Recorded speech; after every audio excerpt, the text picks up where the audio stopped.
कपडा खोलेर जाऊ न कपडा खोलेर ला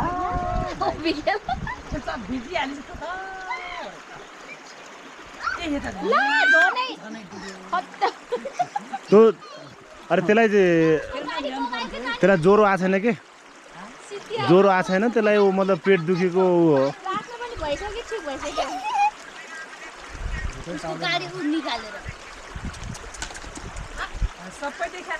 ल दाइ तपाईँ कहाँ जाने तयारीमा हुनुहुन्छ पुरा म अब जाने उता ताल खेल्न ए ताल खेल्ने कि माछा मार्ने हो माछा छोप्छु है गाइस ल उहाँले पुरा माछा के छोप्ने अरे माछा छोप्ने तयारी हुँदैछ यहाँ कपडा सपडा निकालेर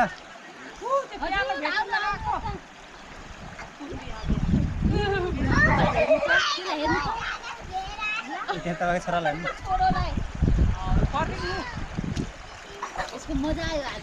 अब मैले माछा मारेँ है गाइस माथिको सर्ट खोल्नु न दाइ अँ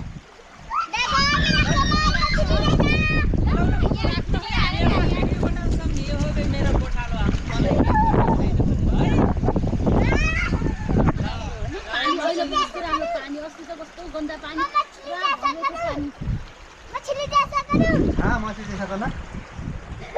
ओ मछली जैसा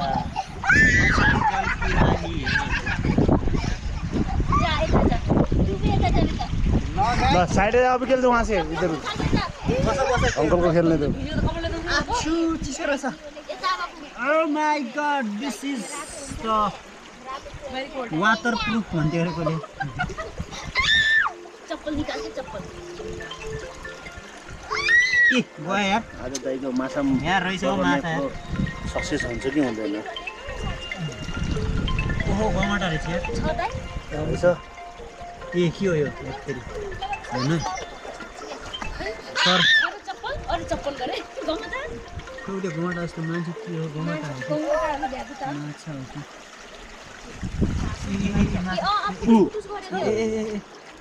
ए गयो तल गयो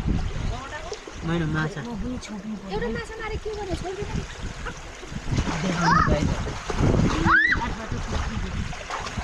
त्यस्तोमा हुने रहेछ हो माछा कि आयो आयो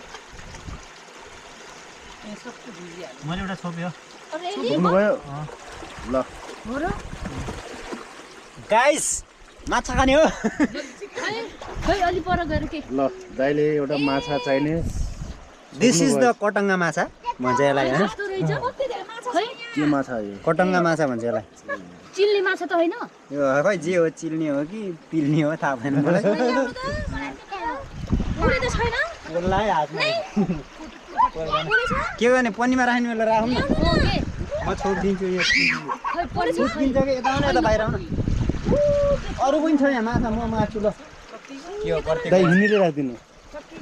पछि बादमा समाउन छोडेर गयो भने छुट्टिन्छ उ हो कि ल अर्को पनि मारौँ फेट हो कि के हो नि यति गरेर फोटो खिच्नु त है अर्को पनि मारौँ म त माछा क्लिक गरिदिनुहोस् खै म माछा मार्छु फोटो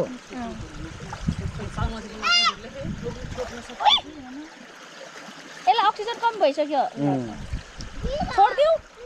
खै अब खाने भए राख न अब छोड्दिनु रोक्नु न अरू पकरम के तर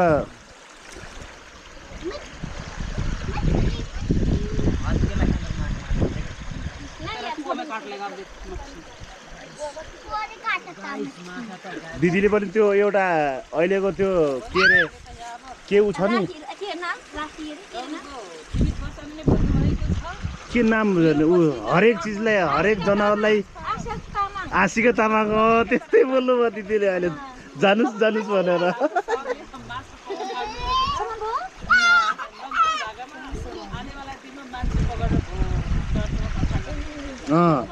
यो चाहिँ राम्रो उदाहरण दिनुभएछ है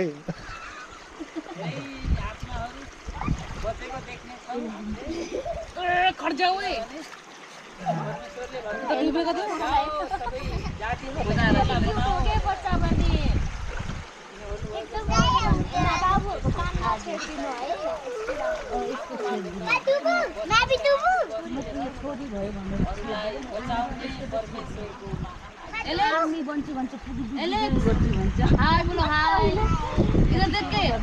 के ओए ऐसा करो खै तर भानु